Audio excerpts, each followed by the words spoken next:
Hey, how's it going, YouTube? I'm back in the video, and today I'm going to be talking about can LeBron James and Anthony Davis be one of the best duos this league has ever seen. Now, I know they did just get off to a rocky start against the Clippers, but that was a very fun game to watch. A very good game for the first opening night of the league, and I mean, by far lived up to the hype, and I'm sure that once LeBron James and Anthony Davis do get more accumulated with each other, and they learn how to play with each other even more, that game is just going to be even more hyped up going into the future when they do face off again. So I'm not really taking too much into that loss that the Lakers took. I think they're going to probably have the best record in the league, if not like top 3 record in the entire league.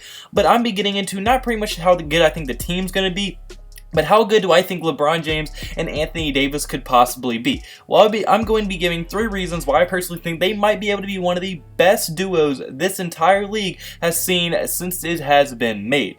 So yeah, I'm beginning all of that video, and if you do like the video at any point, hit the like button and the subscribe button. It would mean the absolute world to me. And without further ado, without rambling on too much, just get right into this video. Alright, so my first reason for this video is going to be that they are both at top 5 in the league. Now, it is a very rare occurrence that you can see 2 top 5 players on the same team. Because, I mean, James Harden, yeah, he's top 5, but I don't think many people would say Russell Westbrook is top 5 in the entire NBA. Kawhi Leonard, he's top 5, but I don't think many people would say Paul George is top 5 in the NBA. And those are pretty much the main 3 duos. But, I mean, I think, personally, you can easily say LeBron James is either at worst the second best player and at best the best player in the entire NBA, and Anthony Davis, I personally think, is around the 5th to 4th best player in the entire NBA range. Now, I mean, let's go look at my argument to say why they are both in the top 5 in the league. Well, obviously, LeBron James, since he's came into the league, he's pretty much been the most dominant, best player in the entire league, and I mean, even right now, like I said, in his 17th season, he's at worst the second best player, and I think he's right now the best player because Kevin Durant is currently injured.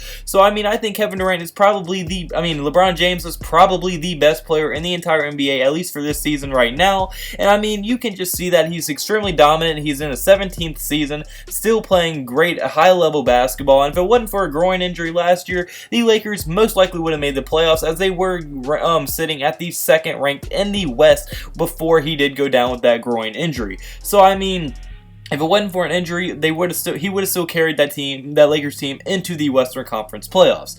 But then you look at Anthony Davis. A lot of people forgot just how good this dude is because he played on the New Orleans Pelicans. And as a Pelicans fan, that does kind of hurt to say, but I mean, Anthony Davis is one of the most dominant, if not the most dominant player in the NBA. As I mean, if you take out his rookie season, he averaged 28 points per game, 2.6 blocks per game, 1.5 steals per game, and 11.1 rebounds per game in his final season with the Pelicans. Well, his final real season with the Pelicans, as his final season was the holdout, pretty much trying to get a trade. But, I mean, his final real season, he put up a statistic line that we haven't really never seen. I mean, for someone to be able to just go out and get 2.6 blocks per game, which was leading the league that year, and 28 points per game, and 11.1 rebounds per game, that is ridiculous to see, and he is extremely dominant. And over his entire tenure with the New Orleans Pelicans, if you take out his rookie season, he has averaged 20 points per game or more every single season since he's been in the NBA. And also, this dude is one of the best two-way players, as he is a 3-time block champion and a 3-time all-defensive player, while last year, like I said, averaging 28 points per game. So this dude is, like, everybody talks about how good Kawhi and Paul George and players like that are as far as they go two-way players. Well, Anthony Davis does not get enough credit for being as good of a two-way player as he can be. I mean, he pretty much protects the paint by himself. He's pretty much all you need to defend the paint. Plus, he can go for about 40 points in any given night. I mean, he's one of the best two-way players in the league, if not the best player in the two-way wise in the entire league. So I think easily they're both top 5 players in the league, and we really have not seen that soon at all. I mean, maybe your highest argument you could say was recently Steph Curry and Kevin Durant, but I mean, Steph Curry is a stretch to say he's top 5 in the league right now. I mean, he's not MVP stuff. He didn't play at that level for the past few years when Kevin Durant was there. So I think this is the first time in a long time we've seen legitimately 2 top 5 players on the same team.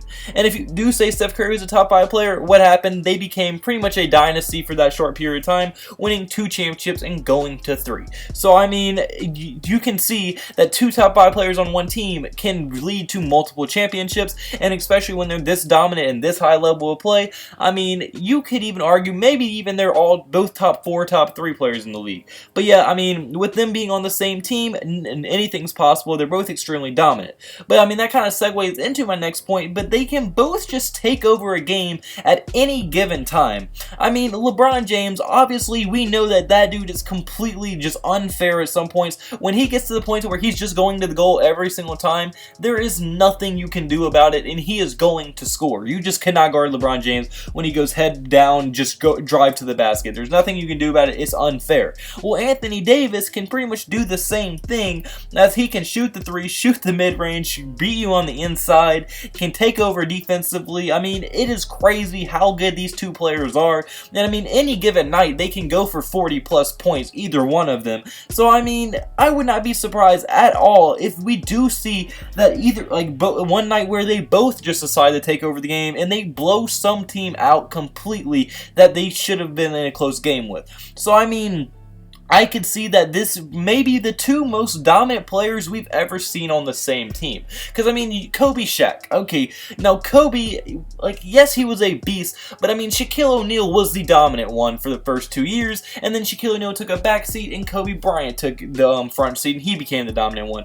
Well, I mean, we've never seen 2 guys pretty much in their primes. LeBron might be just out of his prime, same with Anthony Davis, but he's, like about to enter his prime. But, I mean, both players still extremely dominant, and probably 2 of the most dominant players in the entire league, and just unguardable wise as well. And I would not be surprised at all, like I said earlier, if they do just completely take over a game one day and blow someone out by 40 or 50 points. Like, it's going to be fun to watch if they ever both get it going like they can on the same night.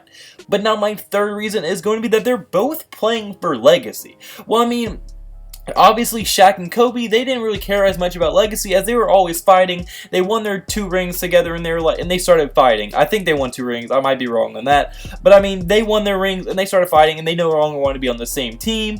You just don't see them usually fighting for legacy like this. Well, I mean, LeBron James, he's still challenging for that GOAT conversation. And I mean, another ring to LeBron James's legacy would help the ratio in his finals, and also it would add another ring and maybe another finals MVP and maybe even a league MVP. And if he is able to do that, I mean, his conversation for GOAT is going to get so much stronger. And then also Anthony Davis, he's trying to become maybe also in that GOAT conversation, and if not GOAT, one of the best power forwards of all time. So I mean, if he wins a championship, that's going to go a long way for his legacy as well. So with them both playing for legacy, they both have something to play for their future, for their Hall of Fame, for their legacy, and that's just going to make them play that much harder going into this season, and as the season progresses and playoff time does come around. So I mean, yeah, for all these reasons, I think they could potentially be the best duo this league has ever seen. But comment below, do you agree with me? Do you think that they could be the best duo they've ever seen? What do you think the best duo in the NBA has ever seen is? I want to hear your thoughts in the comment section below. If you did like the video at any point, hit the like button and subscribe button. It would be the absolute reward to me. Hope you have a blessed day. Could I have a blessed day? So you need to have a blessed day. All glory to God. See you in the next video. Goodbye. Boo. Blah.